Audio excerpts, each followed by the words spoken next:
네, 굿모닝 인포맥스 함께하고 계시고요. 이야기 이어가 보도록 하겠습니다. 이번에는 중국경제금융연구소장이신 전병서 소장 모셔서 이야기 좀 나눠보도록 하겠습니다. 소장님 어서 오세요. 안녕하세요. 안녕하세요. 요즘 바쁘셨죠? 이슈이니만큼. 예. 네. 자, 중국이 10년 단위로 이제 전승절을 성대하게 치르는 관례가 있다. 이렇게 얘기를 하는데 뭐 전승절 어제 많이들 보도도 보셨고 확인도 하셨을 텐데 그래서 그 차이점에 대해서 소장님께는 이제 요 질문부터 드리고 싶은데 2015년에는 이제 10년 전이니까 올해가 80주년, 그때는 70주년이었겠죠. 그 행사와 비교해서 올해는 어떤 차이점이 있었나요, 소장님? 그래서 일단은 뭐 눈에 보이는 게 중요한데 네. 무기 체계가 엄청났다. 무기. 그리고 이제 10년 전에는 이제 일본한테 이겼다고 하는 것이 중심이었지만 이번에는 그게 아니라 네. 국제 질서 재편을 중국이 할 수 있다. 뭐 이런 식의 이미지를 굉장히 줄였던 것 같아요. 뭔가 이제 중국이 중심이 돼서 주도하는 그런 중심에서 무기를 신무기를 좀 공개한다든가 이런 게 물론 70주년 때도 있었겠지만 이게 좀 더 강화됐다 이런 인상을 받으셨나요? 그래서 10년 전하고는 뭐 게임이 안 되는 미국의 표현을 빌리자고 하면 중국이 게임 체인저를 만들었다고 그러는 그 두 개의 무기를 이번에 전시를 했어요. 그래서 이거는 뭐 미국도 막아내기 어렵다는 거죠.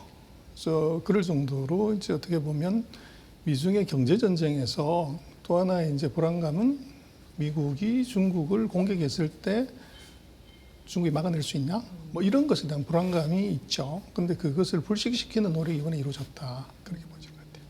군사적 자립 그리고 뭐 기술적인 측면에서는 10년 전과는 거의 뭐 비교가 안 될 정도로 굉장히 발전된 모습을 보여줬다. 뭐 이런 부분을 좀 인상 깊게 보셨는데 한중 관계를 그럼 10년 전하고 또 비교를 해보면 그때 당시 2015년과 비교해서 지금 뭐 어떤 관계를 좀 볼 수 있을까요? 뭐 최고에서 최악으로 떨어졌다. 그래서 그때는 우리가 이제 박근혜 대통령이 가서 참석할 정도로 좋은 관계였지만 뭐 코로나 이후 최근 4년 동안은 뭐 최악이었죠. 근데 그것을 이제 풀려고 하는 단계. 그래서 뭐 그게 아주 극명하게 대조가 됐고. 2015년이면 사드 이전. 그렇죠. 네. 그래서 이게 이제 우리로서는 뭐 풀어야 될 숙제, 그 차이나 퍼즐이죠. 그래서 안 풀 수는 없는 문제인데 그것의 단초를 이번에 이제 우원식 의장이 가셔가지고 이게 제 열쇠 구멍에다가 열쇠를 끼워 넣는 정도, 뭐 그런 정도로 봐야 될 것 같아요.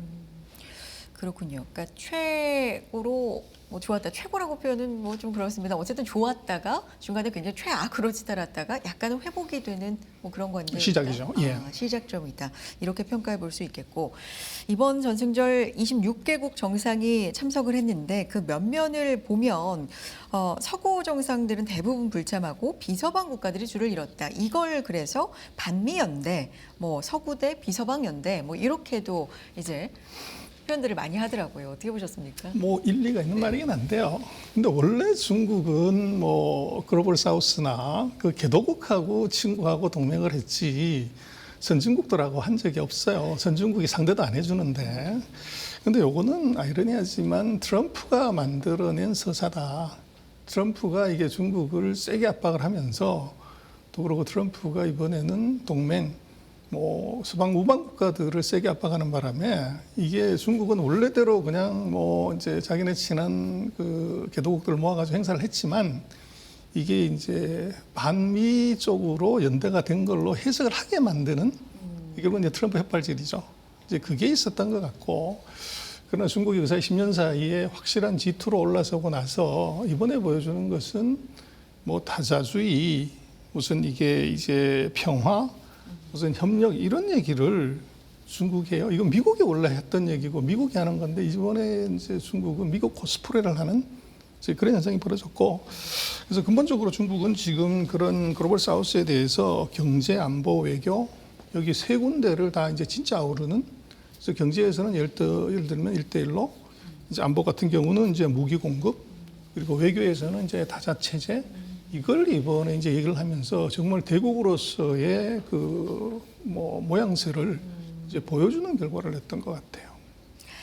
말씀해 주신 것처럼 우리나라에서는 우원식 국회의장이 이제 참석을 했고 뭐 보도 나오는 거 보면 악수도 하고 인사를 했고 이재명 대통령이 메시지도 원식 국회의장으로 이제 전달했다. 뭐 이런 얘기도 일부 보도에서 나오기는 하던데 한국의 외교적 입장에서는 이게 어떤 의미를 좀 가질까요? 뭐 우리로서는 절묘한 선택을 한 것 같아요. 그래서 지금 미국하고 이제 우리가 굉장히 큰 문제를 풀어야 되고 또 한미 동맹은 변할 수 없는 건데 거기에 우리가 의전서열 2위가 중국을 갔다는 것이 중국보다는 미국의 심사를 굉장히 건드릴 수 있는 가능성이 있어요. 기분 나쁘다든지 뭐 이럴 수가 있는데 그래서 이거는 이제 우리로 보면은 그 국회의장 참석이 이게 공식 외교라기보다는 오히려 의회 차원 의원 외교다. 이런 쪽으로 우리가 이제 어떻게 보면 마사지를 할 수 있는 그런 전략을 선택했던 것 같고 그래서 이것은 뭐 우리로 봐서는 이제 중국도 여론을 자극하지 않아야 되고 또 미국의 그 신경도 거스르지 않아야 되고 또 이제 한국으로서는 경제적인 문제를 풀어야 되는 문제가 있단 말이에요. 이제 그런 것들을 이번에 보면은 뭐 국회의장이 중국 방문하는 데 대해서는 여야가 이견이 전혀 없었어요. 그래서 그런 걸 놓고 보면은 굉장히 고심한 거지만 잘한 선택이었다. 이제 그렇게 보여지는 것 같아요. 그래서 정치보다는 이제 어떻게 보면 국회 차원의 외교, 이제 그걸 강조를 한 것이 뭐 굉장히 좋은 그 선택이었다 이렇게 보여집니다. 어떻게 보면 좀 줄타기를 해야 되는 입장에서. 그래서 줄타기를 하는데 그것의 명분을 이게 이제 아주 잘 만들었지 않나 싶습니다. 푸틴 대통령 같은 경우는 가장 먼저 도착을 했고 중국에 이제 5일간 머문다 이렇게 알려져 있고 중국과 러시아 연대가 그래서 어느 정도나 되는지 지금 사실 여기에 대해서도 트럼프 대통령이 하는 얘기를 보면 뭐 푸틴 대통령에 대해서 사실 이 우크라이나 전쟁 관련돼서 지금 좀 교착 상태에 있지 않습니까? 2주 안에 뭔가 만난다 이랬는데 그런 것도 없는 상태고 그런 가운데 지금 이런 행사에 지금 가 있는 거기 때문에 중국과 러시아 연대 어느 정도 수준으로 지금은 좀 봐야 될까요? 의미를. 뭐 그거는 이제 네. 트럼프 대통령 입을 빌리면 되는데 뭐 어제는 이제 북중로 다 욕하다가 오늘은 또 그 세 나라 다 친구야. 뭐 이제 말을 막 하는 거죠. 근데 거기에 숨겨진 의미는 트럼프가 북중로를 얘기를 했단 말이에요. 그럼 그걸로 정리가 된 거고. 근데 이제 푸틴의 이슈는 제가 볼 때는 이게 준동맹이냐 동맹이냐 그러는데 러시아하고 중국은 동맹이 아니에요. 그래서 우리 그 미국이나 일본이나 한국과 관계가 전혀 아닙니다. 그래서 이거 두 나라는 사실은 뭐 동상이몽 같은 침대에 누워가지고 다른 꿈을 꾸는 나라들이고 이것은 이제 사회주의 종주국을 놓고서 누가 이제 진짜 종주국냐에 대해서 헤게모니 싸움이 있어요. 그래서 이론상으로는 러시아지만 이제 망해버린 종갓집 그거 이제 중국은 쳐주질 않는 거죠. 그래서 재벌이 된 이제 둘째 집이 돈 있는 내가 종갓집이 아니냐 하는 이 헤게모니가 러시아하고 중국은 이제 있고 그래서 둘이는 서로가 이해관계가 다른데 문제는 거기에 공동의 적이 나타났을 때는 어떻게 할 거냐. 그래서 외국인이 쳐들어왔다. 그러면 큰 집 작은 집 할 것 없이 다 붙어가지고 이제 하는 그래서 미국이라는 이제 나라가 이게 이제 중국과 미국, 러시아를 압박하는 과정에서는 둘이 단합하는 거죠. 그래서 그런 이제 관계로 보는 것이 정확할 것 같고, 그러나 지금 뭐 푸틴이 뭐 5일씩 와서 있는 가장 큰 이유는 푸틴이 급한 게 있다는 거죠. 그래서 바로 전략 물자. 그래서 지금 뭐 4년 동안 전쟁을 했지만 전 세계가 세카토리 보이콧을 통해 가지고 러시아의 물자를 아무것도 공부 안 했는데 어떻게 멀쩡하게 전쟁을 치렀냐 하는 것은 중국이 위안화를 매개로 한 물물 교환을 해준단 말이에요. 그래서 그것으로 이제 숨통이 트인 것이고, 근데 그걸 만약 끊어버리면 어떻게 되냐? 제가 볼 때는 트럼프 대통령이 우크라이나 전쟁을 종전시키기보다는 시진핑이 러시아에 들어가는 전략 물자를 스톱시키면 더 빨리 전쟁이 끝날 수도 있어요. 근데 그런 위험이 있기 때문에 푸틴 입장에서는 이제 유일한 생명줄인 이 중국에 대해서는 뭐 정말 심도 있게 얘기를 해야 될 필요가 있고, 거기에 이제 친구 이상의 어떤 쇼업을 해야 될 필요가 있죠. 그래서 이번에 보면은 뭐 경제적인 실익이 뭐냐를 보면 이번에 러시아가 이제 꿀을 빤 게 하나 있죠. 그래서 러시아의 힘이라고 하는 가스관, 러시아에서 중국으로 다이렉트로 들어오는 걸 이미 한 개를 만들었는데, 지금 이번 이제 그 정상회담에서 그 러시아의 힘이라고 하는 가스관 2를 지금 이번에 다시 개설을 해요.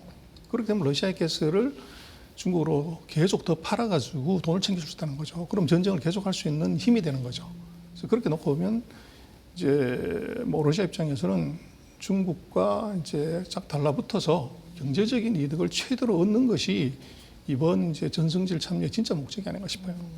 그러니까 완전한 동맹이라기보다는 전략적 어떤 동반자 뭐 이런 느낌이 좀 더 강한데 특히나 공동의 적이 나타났을 때 좀 힘을 합하는 그게 이제 미국이고 특히나 러시아 입장에서 우크라이나 전쟁 때문에 조금 더 의미가 있었다. 뭐 이런 말씀해 주셨고요. 김정은 위원장 참석도 뭐 상당히 세계의 시선이 뭐 주목되는 그런 느낌이었습니다. 하나하나 진짜. 왜냐하면 국제 무대에서 뭐 쉽게 볼 수가 없기 때문에 평소에 이제 입었던 옷, 인민복 대신에 양복을 입었고 넥타이를 맸다. 이것도 상당히 좀 화제가 되는데 이것도 의미가 있는 거예요? 그래서 이제 김정은 북한이 주고자 하는 이제 이미지가 있었던 것 같아요. 그래서 거기에 옷 입고 온 사람 중에서 그 중산복을 입은 사람 시진빵밖에 없어요. 그럼 만약에 그 옷을 같이 입었다고 그러면 이제 맞먹자는 거냐? 이럴 수 있는 의전상의 문제가 하나 있었고 또 하나는 이제 그 누가 봐도 중국하고 북한의 관계를 놓고 보면 뭐 종속 관계임이 분명한데 지금 뭐 이제 어떻게 보면 북한이 굉장히 전제주의고 이제 독재 국가임을 전 세계가 다 아는데 거기서 이제 중산복을 입고 나타났다. 이랬을 때 그 이미지를 더 강화시킬 수 있죠. 그러나 세계 정상회담에서는 대부분 정장을 하고 있기 때문에 오히려 이번에는 우리는 그 정상적인 국가다. 요거를 아마 북한이 전 세계에 신고 싶었던 이제 그것이 아마 그 복장에서 나타난 것 같고. 상징적으로. 네. 그래서 오히려 그것보다가는 뭐 세간의 관심은 왜 딸을 데리고 나왔냐. 이제 그게 더 관심이죠. 그래서 정말로 이게 딸을 국제 무대에 데뷔시켜서 후계자로 키우는 거냐. 이게 굉장히 이제 뭐 많이 다루진 않지만 근데 김정은이 아들도 있단 말이에요. 근데 지금 중국은 마초의 나라예요. 그래서 뭐 여성이 지도자급에 올라갈 수가 없는데 그렇게 놓고 보면 이제 김정은이 뭔가를 보여주고 싶은 것이 있었던 것 같고 그래서 그것은 제가 볼 때는 이제 김정은이 딸을 대동했다는 것은 이것은 국제적인 뭐 후계자 인정 이런 것보다는 이 북한 내부적으로 보여주고 싶은 것이 있었던 것 같아요. 예를 들면 그래서 이제 그것이 그 김정은의 건강 문제라든지 뭐 이제 뭐 이런 여러 가지 문제들이 있어서 준비가 되어 있다. 넘버 2가 이제 그런 거를 아마 그 북한 내부적으로 심는 데도 큰 효과가 있었지 않는가 싶어요. 그래서 뭐 12, 13살 된 초등학생을 국제 무대에 영부인의 반열에 올린다고 하는 것은 이건 맞지가 않아요. 지금 하고 있는 것도 보면 행사에서 뭐 그 정상들의 부인들 행사에 이 북한은 전혀 뭐 끼일 수 있는 급도 아니지만 그래서 그런 것들이 이번에 좀 재미있게 보여지는 이제 뭐 북중 간의 그 관계였던 것 같아요. 여러 포인트가 이제 있지만 어쨌든 외신들도 일제히 평가를 각각 좀 내놓고 있는데 여러 가지 평가 중에서 좀 눈에 띄는 부분은 국제 왕따였었는데 김정은 위원장이 이제 글로벌 플레이어로 뭐 등극했다 이런 표현도 좀 나오고 있고 일단 블룸버그 쪽에서는 핵 보유국 이미지를 좀 강화하고 시진핑 주석, 푸틴 대통령과 어깨를 나란히 했다 뭐 이런 부분에서도 좀 의미가 있다 여러 가지 외신 보도들도 나오고 있는데 평가는 좀 쭉 보셨죠? 시장님 어떻게 보셨어요? 근데 그거는 뭐 외신의 그냥 얘기고요. 오히려 더 핵심적인 것은 뭐 우리가 자청용 우백호를 얘기를 하지만 이번에 그 막루에 올라가는 거나 진짜 사진 찍을 때도 보면 우리는 이제 영의정, 자의정, 우의정이잖아요. 랭킹 2등이 자의정인데 왼쪽에 김정은, 오른쪽에 푸틴이에요. 네네네. 그럼 김정은이 푸틴보다 높다는 거냐? 이제 그런 정도로 자리 배치를 아주 절묘하게 했고, 그러나 더 제가 볼 때는 주목해야 되는 것은 중국은 왜 항상 보면 이제 시진핑의 왼쪽에는 역대 중국의 주석들이 원로들이 쭉 그 배열을 해서 이제 대접을 하는 거죠.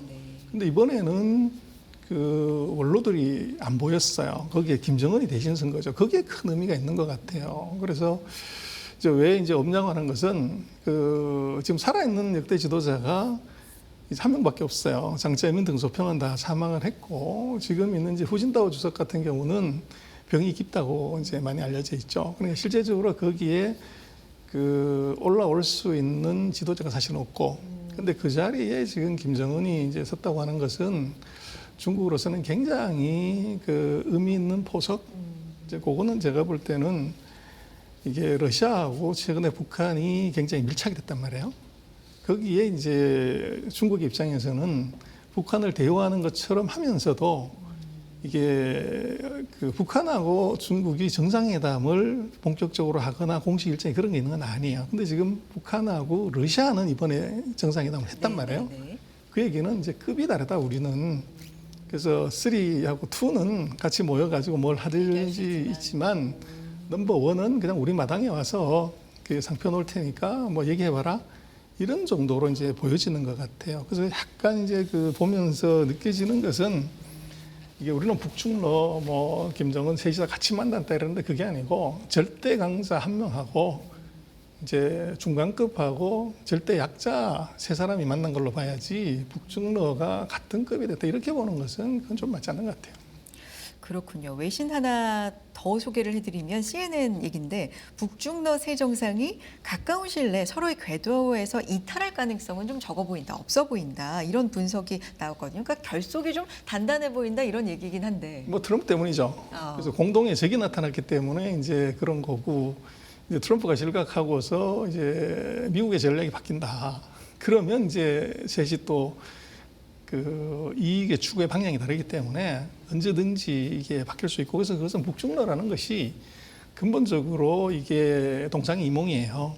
그래서 아까도 말씀드렸지만 중국하고 러시아는 사회주의 헤게모니의 패권 싸움을 해야 되고 또 중국 입장에서는 이제 국경을 맞대고 있는 북한이 굉장히 이제 지정학적으로 중요해요.